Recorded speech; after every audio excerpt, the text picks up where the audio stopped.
I step into my personal power by exploring and expressing who I really am. What is my personal definition of success? Every day, I have the ability to make choices that help me move closer to being what I consider to be successful. Even if my idea is different than someone else's idea of success, I can choose to use my personal power to explore and express who I really am. A big step towards contentment and happiness is realizing that your goals and definition of success might look very different than someone else's, and that's okay. How do you define success? Because that is what you should be working towards. Is it financial security? The freedom to have ownership of your time, owning property, the ability to retire someday, earning a college degree, owning a thriving business, publishing a novel, traveling the world, raising happy and successful children. How will you determine if your life is a success? We often get caught up in others' definitions and goals, but we will truly be happy when we can instead release those narratives and explore who we really are and what we really want. Every day, we have the ability to make choices that help us to move closer to our goals. Instead of letting yourself get caught up in what others want, today, can you consider what you want, what you will consider a successful life?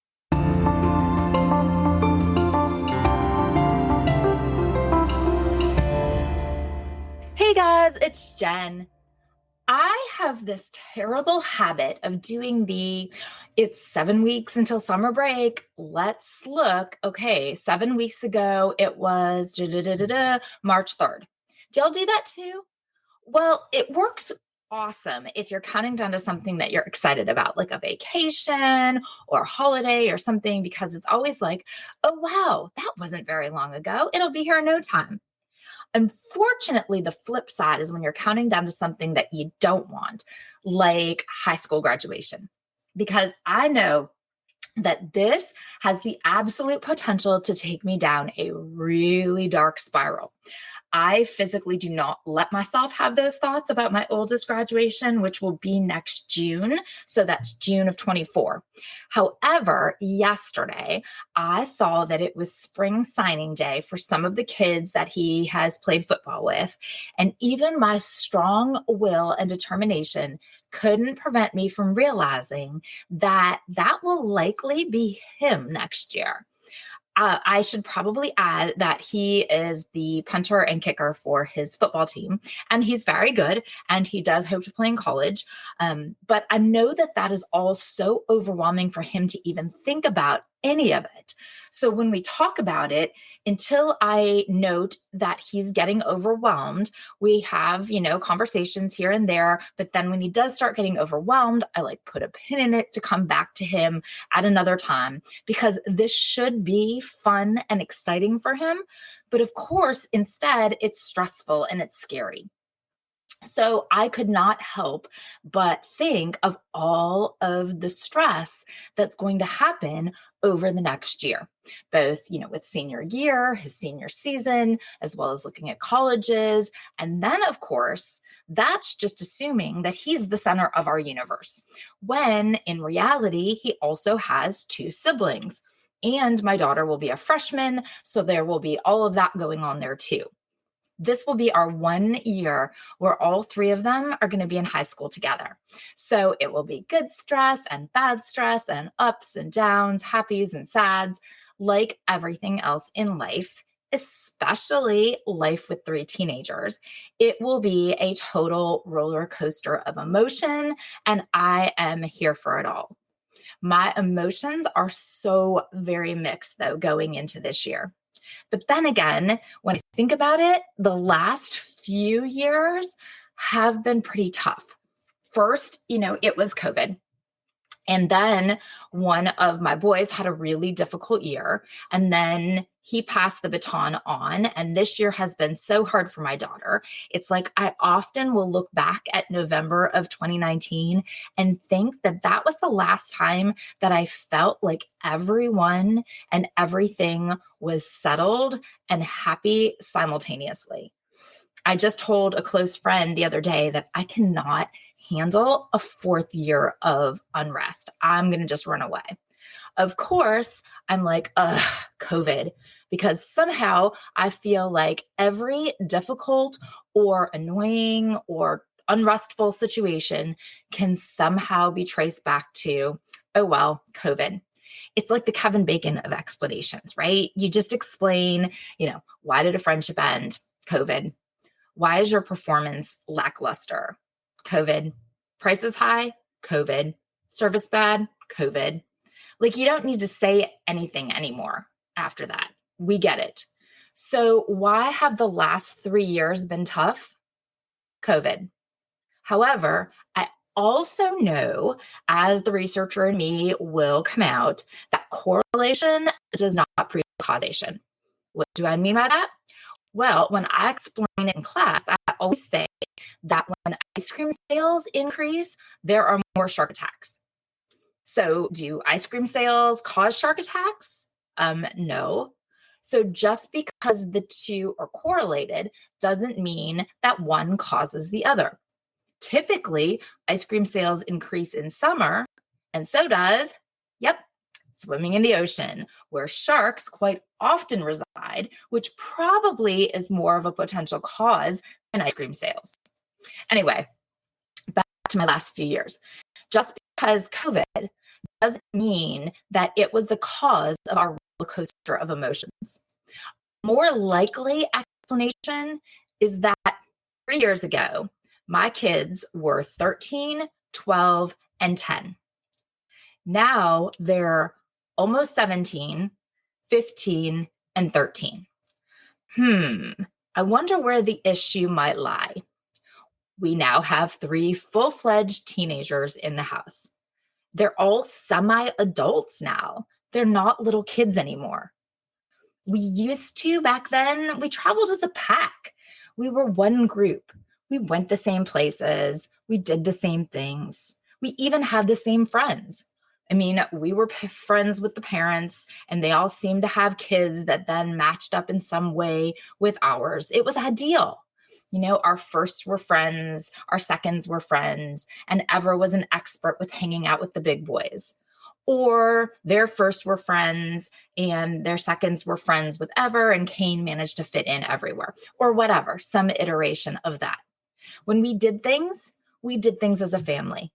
And when we didn't want to do things, well, we cocooned off as a family. If there was a child who I didn't think was a good influence, we just kept our distance. In their Catholic school, each one had about 65 kids in their grades, most of whom we had known both them and their families since kindergarten, if not preschool. Our outside influences were moderately controlled. They were little. And then COVID. And then high school, a high school of 2,000 students coming home with stories about gang fights and drinking and drugs and vaping, warnings to not go into the bathroom or under the stairwells, teachers who I don't know, math that is, I will admit, over my head. The teen years for all 3. Driving, dating, friends that now include people I have only heard of, names that I can't keep straight, parents who I am lucky if I even know of or have seen in passing, interests and lives of their own, hormones, so many hormones. And I have really, really, really good kids. And yet it has been so hard. COVID wasn't the reason that life got difficult for us. COVID was just the distinction for us between the before times and the after times. But for my group, it was just a clear delineation between their childhood and their teen years. Two very, very different periods of time, both equally wonderful, yet so very different. The one thing that always stays consistent with families is the concept of families as systems. But just like we've said, families must change, they must evolve, and part of the evolution is expansion. As families grow, the systems expand. While we've always had outside factors influencing our family system, whether it's extended family or work, school, friends, church, organizations, whatever, when kids are younger, it's much more controlled. We can control the outside influences on them much more. But now is when we start to see just how little control we have over the inputs and outputs of our family system. So that's what we're going to have a conversation about today. Some of the expanding complexities of our family systems and all of the inputs coming in from our ecosystems.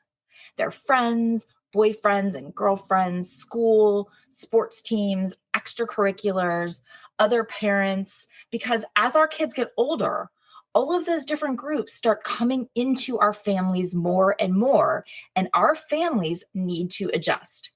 Specifically, because we'd be here forever if we really tried to get into all of them. So specifically today, we're going to talk about managing school, and then we're going to move into some other topics. Okay, so from way back in our very first episode, we have talked about our family as a system. What I mean by that is that families function within a certain range of day-to-day predictability. Every day, we are continually negotiating our relationships with each other as we try to meet our family's goals. And our goals might be to be happy, to be active, to be educated, to be peaceful, to be hardworking, to be financially secure, to be social, to see the world, to have experiences together. I mean, basically anything that your family has as your goals. Throughout our lives, families evolve and change as the members interact. Each of the people in your family are the components of a system, and all of us are interrelated and interdependent. So you can think of your family standing around in a circle, and each of you are attached to every other person with a bungee cord.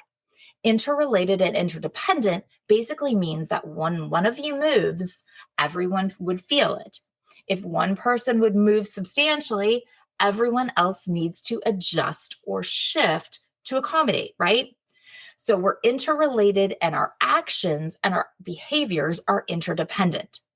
Our system has daily functions to keep it all going, and we all work together to perform these various functions.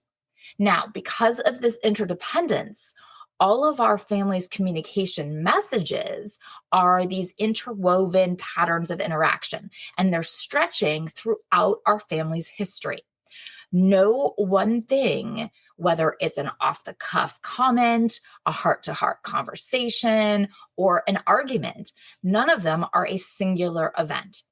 Each message is simultaneously a response to someone else's message and a stimulus for future responses.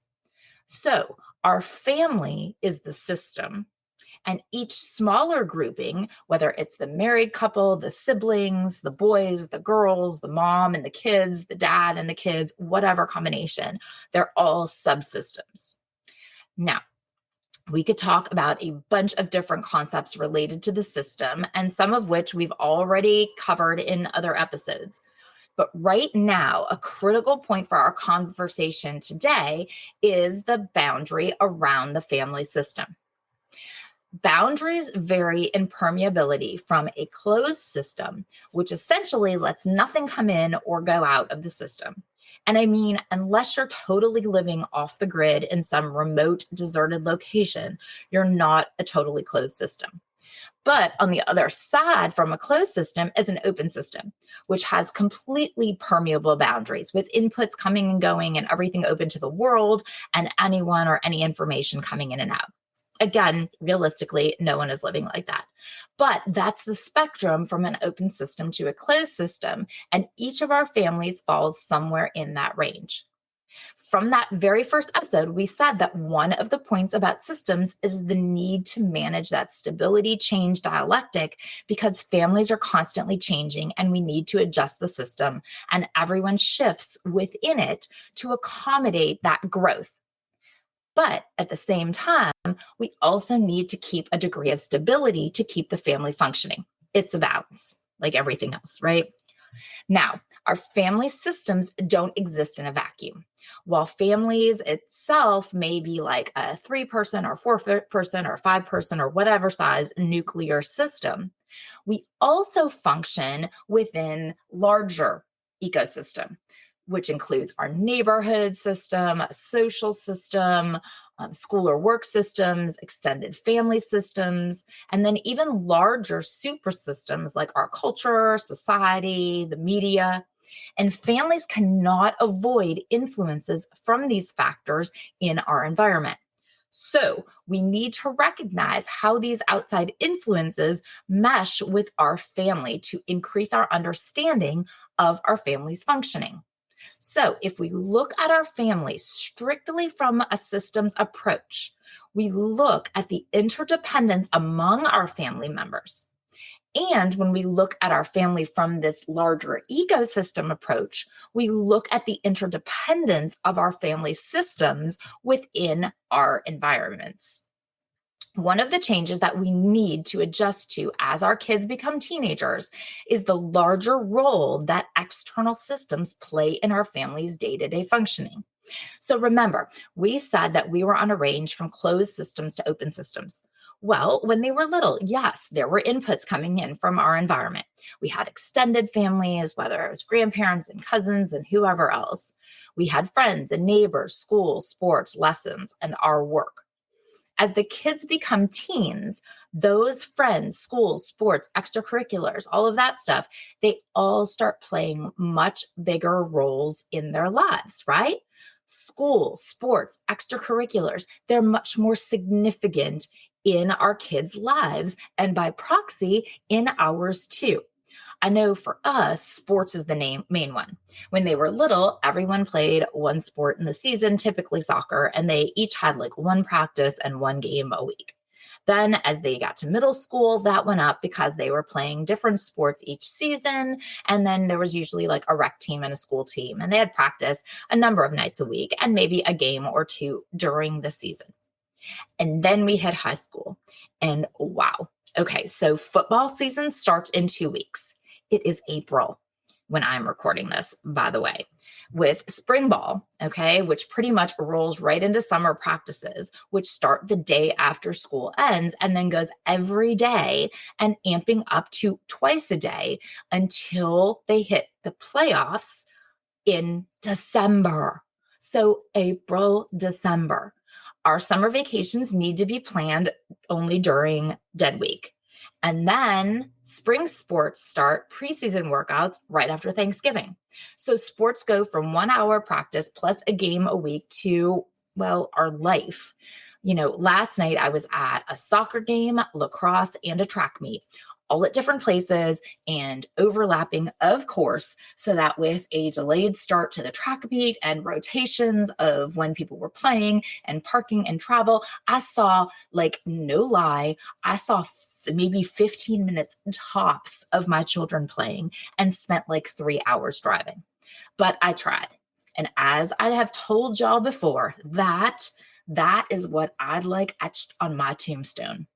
But I don't want to be married, so I don't want a tombstone, I guess. I guess it would be like hang a plaque somewhere or something, but it needs to say, she tried. Okay, I've digressed, but I think I made the point that sports or whatever your teen's equivalent of sports is, whether it's band or theater or dance or whatever, I'm guessing for most of you, it's a whole lot more invasive of your family system than it was before. They may have jobs. I mean, before, think about it, it was just our work that we had to protect our family's boundary from. Now it's our work and their work. And then there's school. I told you in my last episode that my philosophy with my kids through eighth grade was that I didn't care about their grades. I cared about the effort that they were putting in, their work ethic, the habits that they were building, how they felt about school. To me, those were the things that mattered. In my opinion, the grades would then come. But once you get to high school, it is on. Grades count. Grade point averages are everything. Honors classes, AP classes, ACTs, and SATs. It all matters and becomes a much more consuming part of their lives. But at the same time, whereas when they were younger, so many of us were classroom volunteers. We knew their teachers. We got weekly updates. We got a folder coming home that we would sign. We saw their progress. We knew their friends and their friends' families and the dynamics of the class. And their friends, well, first, like we've established, we knew them. Now we may know the close ones, but there are so many more players in the game. And they're seemingly all named Deacon or Hudson or Caden or some other unname. And the girls, well, they're all Emma and Ella and Emmy and Ellie and Elle. But hey, I spent my entire life being Jen O because I was like one of like a million Jennifers. So Emma's out there. I totally get it. Regardless, I seriously feel like I need a roster, like a cast of characters and how they are connected to my children and how they are connected to each other. And I know that I am lucky about that because my kids are talkers and they share most things with me. I would say everything, but I'm not naive. But with what they do share with me, I'm pretty sure that they're not filtering out too much. I know that a lot of you don't get that much information. So many of the people that they hang out with are pretty much strangers. And they're spending so much of their time with these other kids that you may or may not even know, let alone know the inputs that they are putting into your family system. And that is not even including things like Snapchat friends who our kids barely, if even, know. And yet their snaps are even inputs into the system. And then there are the friends who are more than friends, right? Just when it seems like the social influences on our families can't get any more, ta-da, enter girlfriends and boyfriends. And that's when the fun really begins because it adds so many new layers of inputs into the family system on our teens themselves. This is exciting, but completely foreign territory to them. They may act all cool and grown up, but they have no idea how to manage dating. How much are you supposed to text? How often do you see them? What do you talk to them about? When or how do you try to kiss them? Or do you wait until they kiss you? And it only progresses from kissing, right? This goes back to our outside of our comfort zone episode on having difficult conversations, or way back to our rules of the game episode on establishing rules in our family. Our newly paired up teens are trying to figure out, how do you manage school and friends and sports and activities and work and a girlfriend or a boyfriend? Oh, yeah. And remember that initial family system? Well, hi, it's us. We're still here. And we'd really love if you could like pencil us in sometime. I know that I am missing my cocooning little family from yesteryear. Back when I could say no to play dates and they didn't even know, let alone care.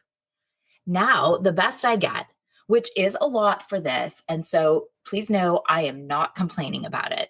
But now I just ask them if maybe they could try to overlap so that it's not one of them is gone on Friday and one of them is gone on Saturday and one of them is gone on Sunday. Like, let's try to overlap if we can. It's not a big ask, and they're usually pretty good about it. But they're also trying to manage dating and spending time with their friends and getting homework done, and often a practice or two all on the weekends. So there is little room to play with. All of those people and those activities are inputs into our family system. So while we will eventually get to all of them, this is definitely not a one-parter. This is such a huge topic that we can absolutely not cover everything today. So In this first part, let's start the conversation by talking about one of the countless external inputs that impacts our family system, okay? School. Okay, so I'm starting with school because it's a universal one. I mean, we all have this input in some form. And well, as a professor, this has been a super interesting one for me to begin to navigate as a parent. So I have taught at the college level since 2000. So that's 23 years now. I started teaching when I was 24. So I was pretty young myself. But first, okay, it was 2000. And 24 in 2000 was a lot different than 24 in 2023, which is super interesting to me. Although, really, 24 in 2000 was also quite different than 24 in the late 70s would have been, which is always something that as parents, we really need to keep in mind about our kids at every age. The world is different than it was for us. Anyway, I guess because I've always felt like I was mature in college or at that age, that I couldn't grasp how my students, why weren't they more mature?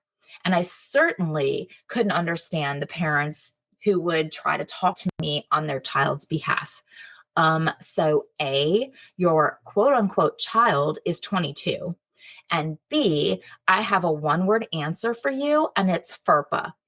I'm always saved by my dear friend FERPA. But now that I have one who is edging up closer to that age, I'm starting to realize just how not grown up these students actually are, especially post COVID. I know, here I am doing it. Why are kids staying so immature? COVID. I mean, it really is, though, to some degree. It's a type of arrested development-ish. Is it like a stalled development, a thing?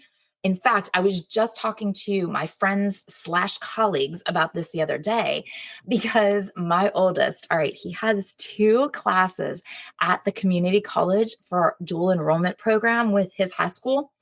Well, he missed a midterm. Okay, so first, I cannot even believe that my child, my student, a child who has literally grown up since birth on a college campus, grown up hearing my stories with me forcing him to pay attention to your teachers down his throat. My 4.4 GPA student literally missed a midterm.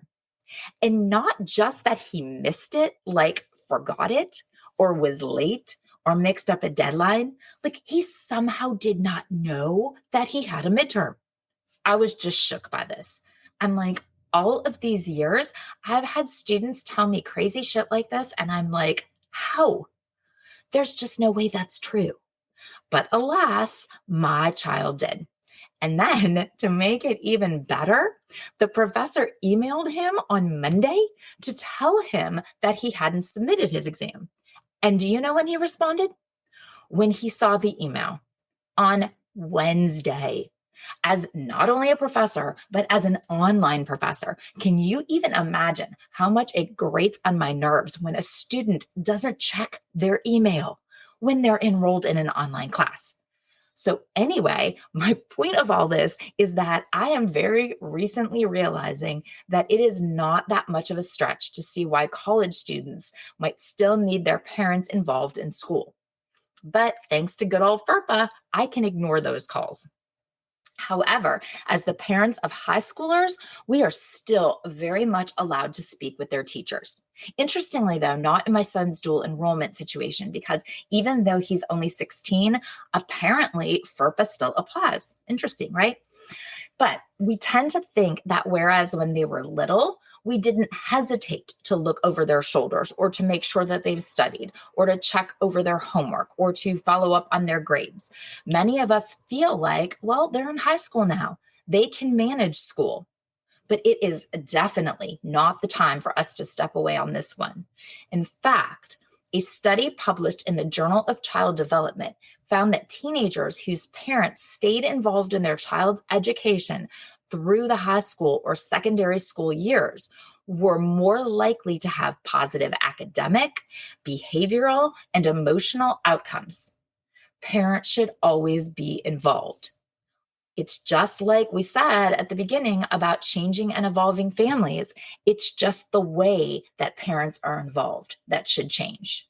So, how should high school parents be involved in their child's education? Well, that's a good thing for us to start this whole ecosystem conversation with today. Let's go through 5 ways that high school parents should be involved in their child's education. First is the frequency and quality of communication between us parents and their teachers. This is one that I have tried to give my boys agency of in high school and even my daughter in 8th grade. With the boys in middle school, though, I was absolutely the one emailing their teachers with issues or questions or for clarifications.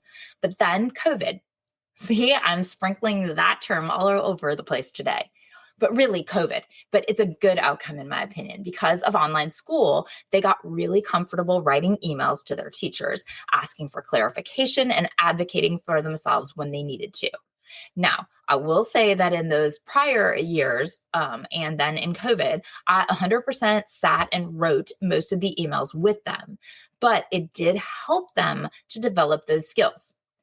Now, most of the emails that they do send to their teachers, I either proofread or maybe edit or maybe even tell them what to say, but I let them take ownership of sending the emails. Now, when we've had a few more critical issues come up, I have had them send the emails to the teacher and then CC me on it. And then I will reply all with a follow-up. That way, the email's coming from him. He has agency in the solution, but I'm still involved. Now, it was a different story with the college professor because, well, FERPA, he had to do it. Regardless of how you personally choose to communicate with their teachers, you still need to be involved, especially if there are any bigger issues. If there are chronic issues, it's a good idea for you to just do a check-in periodically with the teacher just to make sure that everything is still going on track and to remind them that you are there if you are needed. As for quality, just like every other email that you send, tone is incredibly important to the quality of the email. Recognize that this is their classroom and that they are the expert here.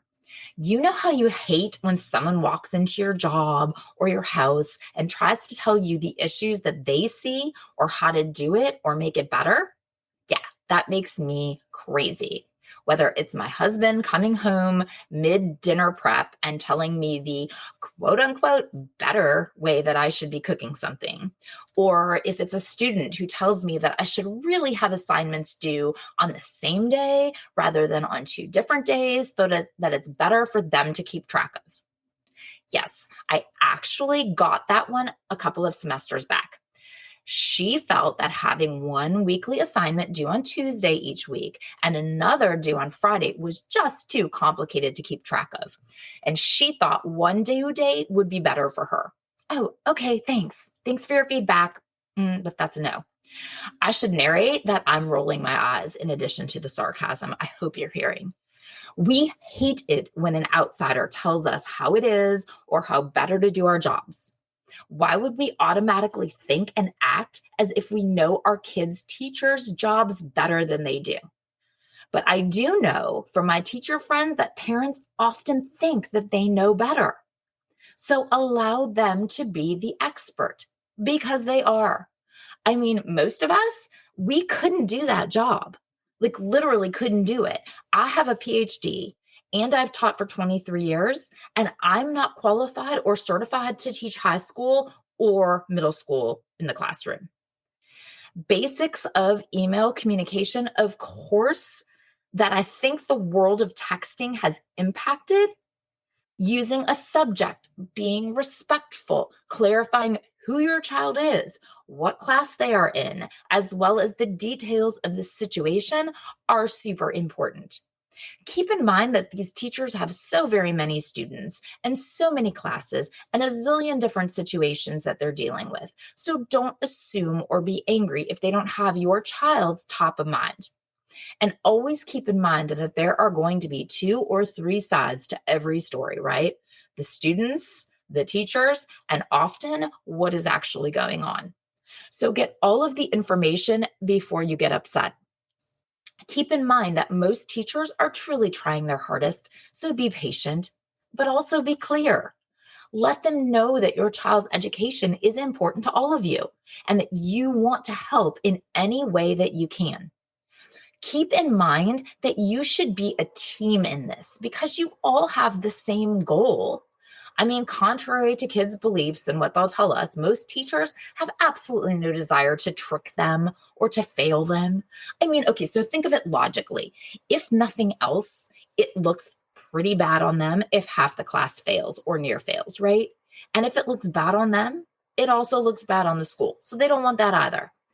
And more realistically, teachers get into teaching because they want to teach. They want to help kids learn. Everyone in this wants your child to succeed.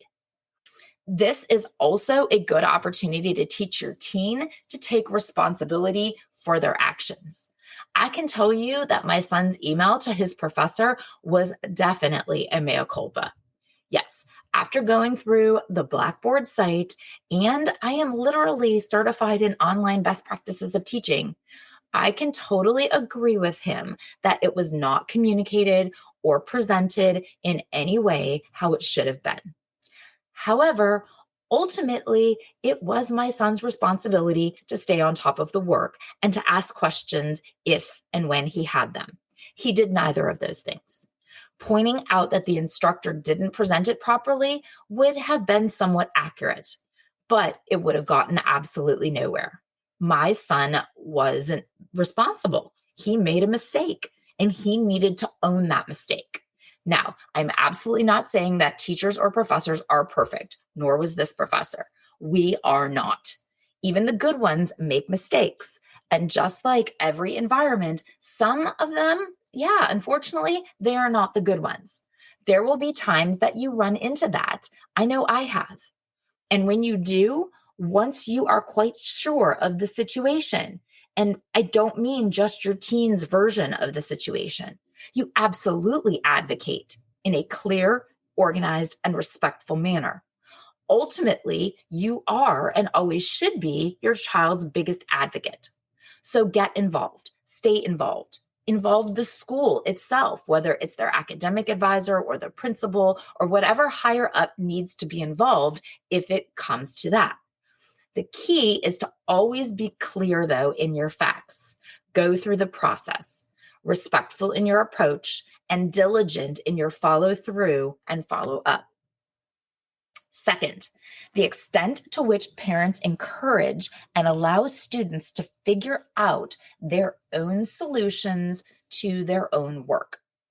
I know that sometimes just doing it for them would be so damn much easier than guiding and helping them to figure it out. But that is how they learn, and learning is why they're in school in the first place. Yes, I will always help them if I'm asked, but I am only there on a consulting basis. This is their work. I will help them find the solution, but I won't do the work for them. I will proofread, I will edit, I will help them to find the sources, I will go through the chapter to help them find an answer that they can't. I will ask them the questions for their review. 100%. I am there to help, but I am not going to do the work for them. Now, on the flip side of that, math, or whatever area it is that you struggle with. Mine is math. And I realized when my oldest was in math 1 that was pretty much it for me. That was clearly the last year of my math education that I retained. So once they reached math 2, I had to peace out. There is no shame in the game. We can't all know everything and be good at everything. And pre-calc is definitely something that I have chosen to let go of to free up space for other more important things, like the lyrics to every song made between 1990 and 1999. You know, like the important things. So don't be afraid to tell them that you just don't know, but you will help them to find out. And then spit the lyrics to Ice Ice Baby to show them that you do, in fact, still know something. Either guide them through finding the information or crazy, right? Encourage them to meet with their teacher to ask for help. Okay, so here's my hot take on this one. We want to help. We really do. If we didn't want to teach, we wouldn't. And we are happy to help our students if they come to us, if they ask. If they just sit there pretending there is no issue, we don't know there is an issue. So encourage them to go see their teachers for help. And then if it's still a problem, then you can help them find a tutor or peer tutoring. Or we just talked about it, you communicate with the teacher. So reach out to the teacher regardless. Don't assume that because they are teens that you still can't help with work. It's just evolved in a different way. Okay, third, and this has been my big one. I even just alluded to it. Structure. They don't just innately know how to prioritize school or how to be organized or how to develop study skills. You need to help them establish structure and skills and habits to succeed. I know we in our house have always had a homework first and in the kitchen policy. I've let my oldest now move into a more private area to work. So he takes his laptop out to the weight room because I think he feels like it's his space. But I do keep somewhat of an eye on him. And sometimes I need to keep him on the straight and narrow. Like, maybe don't watch videos while you're working, or maybe FaceTime them back when you're finished, or let's wrap things up so you can finish and go to bed at a reasonable time. I like to think that I've established many of these habits, but that doesn't mean I can just put it on cruise control. I mean, I assumed he had a damn midterm and you see what happened on that one. I cannot with that one. I'm sorry. So, okay, a helpful tips that I have found all pretty much include writing things down, like to-do lists, like actually writing everything down. I've even encouraged mine that from when they were struggling with this to keep a list in each class as something came up to do, write it down. And if there wasn't anything, specifically write nothing, like the word nothing. Not just don't write anything, leave it blank, like the word nothing, no work. That way, when they try to remember, did I just forget what the teacher said? No, I wrote down the word nothing, no word. No work, not no words. No words would be nothing, but like literally write down nothing. What needs to be completed and by when. A planner can be super helpful to keep on track. I know that mine, for some reason, are much more averse to planners than I can understand why, because I know a lot of students use them. My boys actually, what they do, they send me text messages of what needs to be done for school. I don't even remember how that started, but it worked for my oldest. And so I've gotten my middle to do it too. It used to be like texts would come through, like, can you remind me to finish the math assignment or remind me to study English vocab or whatever? And I would remind him. Eventually, once he got a grasp on things, he just started using it kind of as like a to-do list. It's a simple place for him to keep track of what needs to be done. And it works because I can just kind of keep an eye on things. But at this point, when I see a text like that just come through, I don't even open the message. But I will try to keep it in the back of my mind, like to remember to say, I know you sent me a list. Did you do it all? It's a good backup system for him. Now, my middle, he does it less often, but when he sends them, I do read them because honestly, they're hysterical. He has, for some reason, opted to add in his hot takes, like do the stupid castle learning assignment, write the English paper that she probably won't read, do the science busy work. So for him, it's dual purpose. He makes a list to remember and he gets his frustrations out, I guess. Anyway, okay, so that kind of brings me to the fourth, communicate. Y'all know that's my default, right? Communicate. But it is true. Talk with them. Ask them what they want in life. What is their definition of success? Tell them what you want for them. Talk about the importance of their education in achieving that success. Again, we know how important it is, but we cannot assume that they realize it. We have experience on our side. They don't. Don't make the decision for them. But for most of our kids, they want a solid future. They want success. They want a good life, to be comfortable, a job that will give them the ability to have a good life and be comfortable. And tell them that you want that for them too. But talk to them to realize that to get what they want, there are certain things that must happen. And understanding the importance of school to get there is one of them. But also understand that this is scary and super overwhelming to many of them. We assume that they can't wait to grow up, but that is not always the case. They are young, still so very young. And to expect them to know who and what they want to be or do for their lives, to expect them to even know what all is out there in this world, let alone make those types of decisions on their own with their brains that are legit 7 to 10 years from being fully developed, is ridiculous and unrealistic. Just like with their schoolwork, we shouldn't be making these decisions for them. But we also can't leave them on their own to figure it out. It's another fine line that we need to walk, this one between being too involved and giving them too much independence. So, what should we keep in mind to help them create their long-term plans? First, help them narrow down their focus. Our teens are truly on the precipice of their whole life, the threshold of greatness. They are at the point that they can do anything, be anything, go anywhere. It is literally a clean slate. The world is their oyster. That's the saying, right? What does that mean? I have absolutely no idea. Anyway, oyster. That is so exciting to us, right? I mean, yes, technically we could all do many different things, but in reality, as we move through our lives, our options become narrowed. I know that that sounds like a bad or a sad thing, but that's actually how we become more focused in life. And when we can be more focused, that's when we can be the most successful. Like, yes, I could have started a podcast on anything that I wanted, but I have nearly 25 years of communication experience behind me, which narrows down what I'm most qualified to talk about. I have taught and researched specifically in media and political comm and journalism and interpersonal communication and persuasion and family communication. Okay, so that narrows my options down more.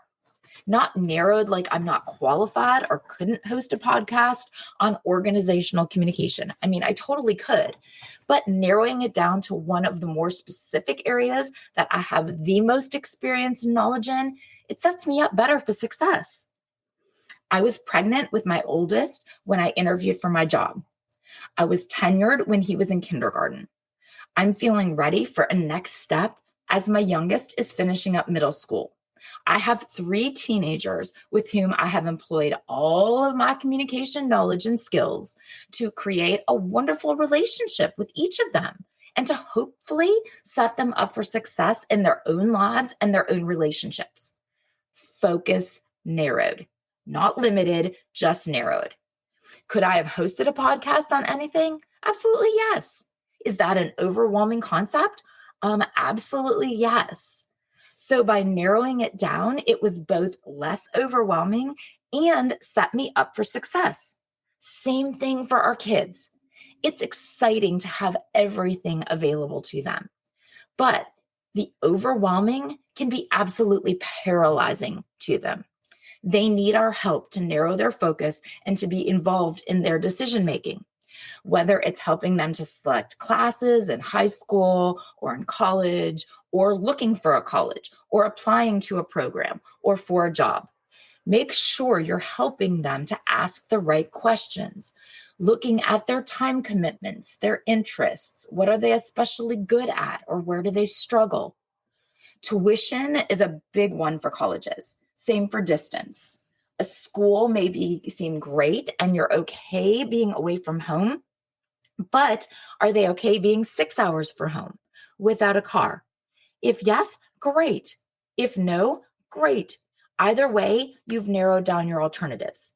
Do they know what they want to do? How sure are they? I know that I was pretty damn sure of my business major.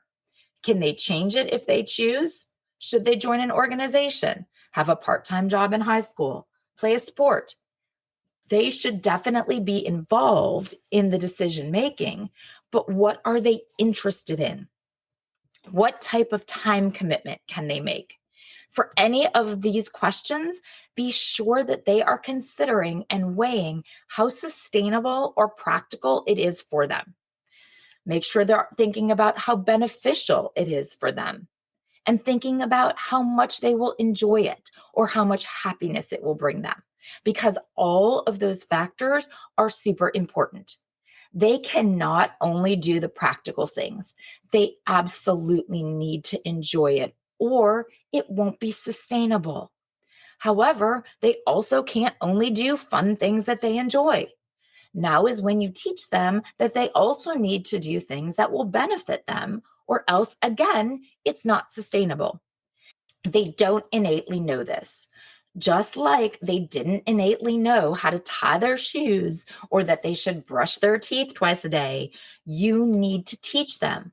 Yes, it's a fine line to walk, but by maintaining that balance between reminding them what to watch out for and look out for, instead of being the person who actually watches out for or looks for things for them. Does that make sense? Teach them how to be the one to spot the things for themselves, but also support them in the decisions that they make there. This will teach them how to make the decisions and give them confidence in their decision making. Encourage them to try new things. Encourage them to step out of their comfort zones. They are going to fail. We failed at times too, right? As parents, this is another balancing act. We need to step in when we absolutely should and when we need to, but we need to sometimes let them fail too. If it is not completely devastating to them or to their futures, sometimes we just need to be there to pick them back up and help them learn from their failures.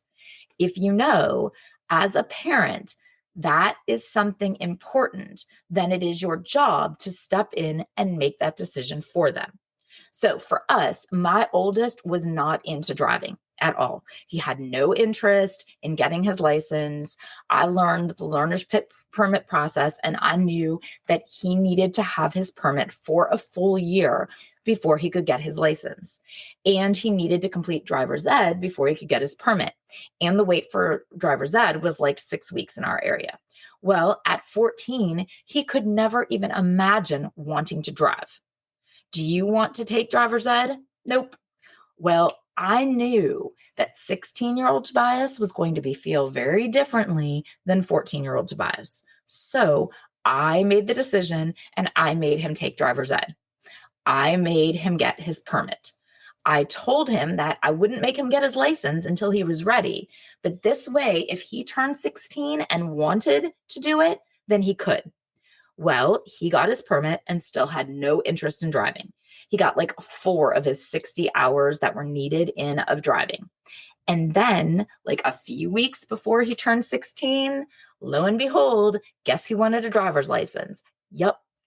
I had the benefit of experience to know that he would eventually. He didn't. Had I let him fail on this one, he'd have made a mistake that would have set him back in their area. So I caught him on that one. Now, if it was something different, like trying out for a team or an organization or running for an office or something that I don't think that they would make, well, I would encourage them to try out. Try something new. Step out of your comfort zone. What is the worst that can happen? If they fail, they don't make it. They don't win, whatever. But like we talked about on the I Survived episode, sometimes they do need failure in order to learn. So that is the kind of failure that as parents, we should just let happen organically instead of trying to shield them from it. And just like we need to accept that there will be failure, we also need to accept and help them to accept that there are and will always be unknowns. That is just a part of life. Even when my college juniors and seniors come to see me, if they don't know what their path is or what their end game is, I tell them it's okay. Some things are going to be unknown, and we don't need to have all of the answers right now. Our college freshmen, they don't need to know what they want to major in. If they do know, awesome. But if they don't, that's okay too. But that is one of the things to consider in narrowing down their options applying to colleges. What programs allow them to change their mind? If our high school students don't know where they want to go to college or what they want to do after school, some things are okay to be unknown. I always tell my son, you just need to have a path, a direction, and work on that next step. Some answers will still be unknown. It will come. My personal path from going to college as a business major to all of my subsequent career and education steps, it's all been one step at a time. And I still don't know my end game, but that's part of the fun. Making good decisions and knowing the next step towards success is important. But remember, everyone's definition of success is different. Let's help our teens to determine what their definition of success looks like, and then it will be easier to help to guide them in their decisions to reach that success. Which ties us into our fifth and final point. Overall, as parents, create a warm and loving home life. Teens with warmer, more engaged, more involved, more interested parents do better in school. When teens have parents who are truly interested and involved and engaged in their lives, they are more likely to be interested and involved and engaged in their own lives. Okay, so let's get back to the original Journal of Child Development study that we initially referenced here. All of these types of parental involvement in our high schoolers' education correlated with improved GPAs, fewer behavioral issues, better emotional outcomes, and lower depression. Our kids spend such a big chunk of their time in and involved at school that it is such a huge input into our family systems. And if there are issues in that environment, the entire family system then becomes affected. So help out by starting with what success looks like to them, because ultimately that is what we want for our kids, and it comes in many shapes and sizes. Thank you so much for listening. Next week, we'll continue this discussion of inputs with, well, I'll give you a hint. It's prom next weekend. So we're going to take a dive into dating and our teens' romantic relationships. I truly appreciate you spending this time with me. Please remember to follow the show so that you don't miss out on any new content. And please share it with your friends who might also benefit from or enjoy the show, because that's how we will grow our community. Reach out on socials on Instagram and TikTok at Reframing Me. And on Facebook, it's Reframing Me. And join the Facebook group, Reframing Me, the podcast community, to connect with other women who are also raising teens and rediscovering themselves. Until next time, be well, communicate, and strive for your definition of success.